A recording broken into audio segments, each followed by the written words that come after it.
and welcome to this video all about journaling your tarot readings. So tarot is my favourite form of divination, and ever since I started practicing I have kept a tarot journal. So in this video I'm going to go through how I personally journal my tarot readings. If you have done my introduction to tarot reading SkillShare class, then you will have already seen that the last lesson in that series is about journaling. So this video is a little bit more of an update on my journaling process because it has slightly changed since I recorded that class. If you are interested in my SkillShare class, then I will put the link in the description below, and if you follow that link you can get 2 free months of SkillShare when you sign up.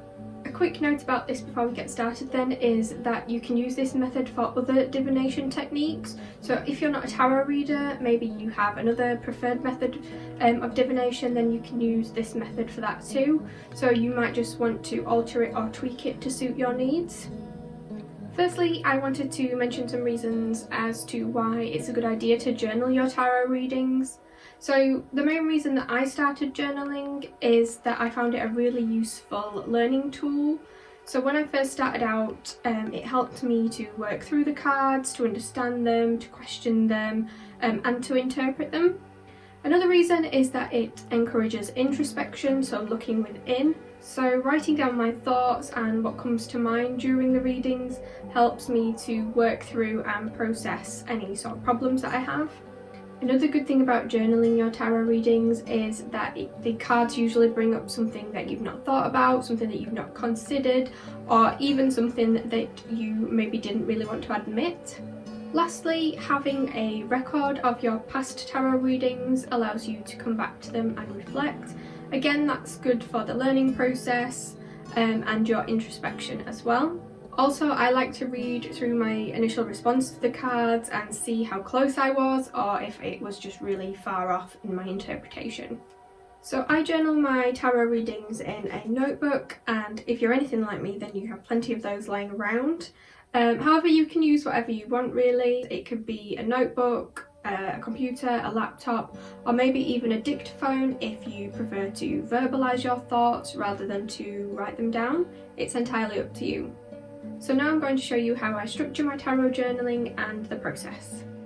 Okay, so firstly I'll just apologise that it looks kind of wonky, but when I write I have to have my paper sideways. People have always told me that I write weird and I hold my pen strange. Please tell me that I'm not the only one and there's other people out there that write like this. The first thing I do is I add the date, and I've recently started adding the time of my readings as well.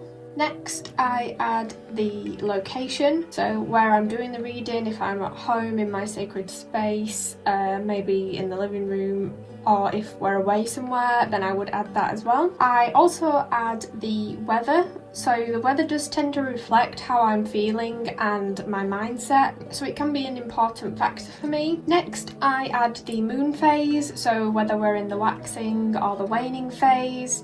If it's a new moon, then my reading usually reflects that, with being about beginnings, or if it's a full moon then maybe the reading has got lots of energy to it. I've also recently started including my health at the time of my readings, so how I'm feeling mentally, physically, emotionally. I would usually use a little bit more detail than I have here, but I didn't want it to be too personal on the video. I also include the tarot deck that I've used, so for this reading I am using the Wild Unknown tarot deck. I feel like this is important to include because people who use different decks, then you will know that sometimes you feel a deck calling to you, or you choose a deck depending on how you're feeling.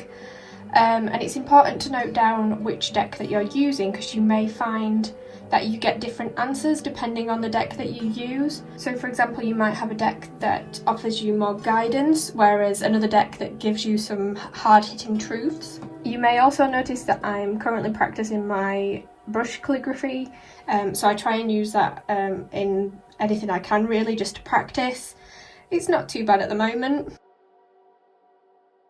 So underneath the deck that I'm using, I will usually write the question or what it is that I'm asking the deck, what I want to know.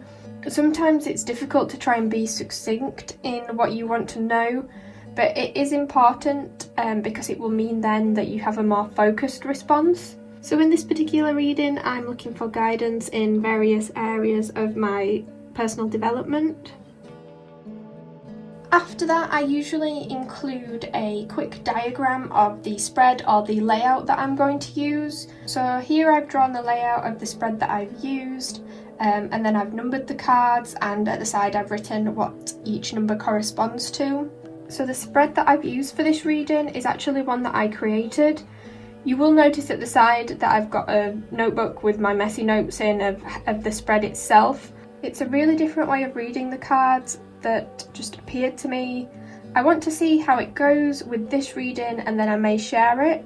Let me know if you would be interested in this spread. I'm thinking about calling it the Elemental Guide spread. It is a little bit of a work in progress at the moment. I do tend to use different colours in my journal, so for this one I use purple. I just colour the cards in, etc. It just makes it a little bit more enjoyable, and it's quite a therapeutic process. The next thing that I will do is to write the name of the card that I picked and the position within the spread. So the first card I picked was the Three of Pentacles, and at the side of that I've just reiterated what it represents within the spread. After that, I usually write my immediate response or my intuitive response, so what first comes to mind. And then after that I will add further information about the cards depending on what research I've done, and further exploration after consulting the guidebook that comes with the deck and other guidebooks that I have.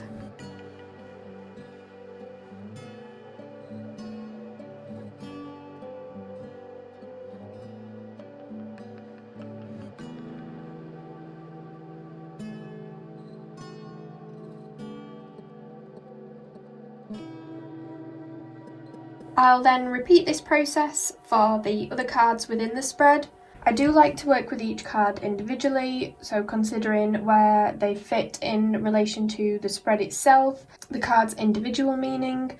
But as I'm working through the spread, I will also consider how the cards fit together in an overall meaning.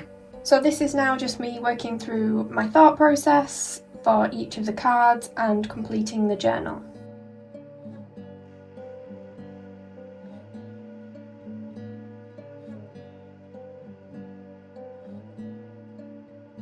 So after I've done that, at the end I leave space for the reflection, and when I come back to it I will include the date. Usually it's before I do my next reading, so I reflect on that one before I do another one, or when I feel like I need to come back to it. Okay, thanks for watching guys. I hope you found this useful. Let me know in the comments if there's anything you think I've missed, and I will see you in the next video.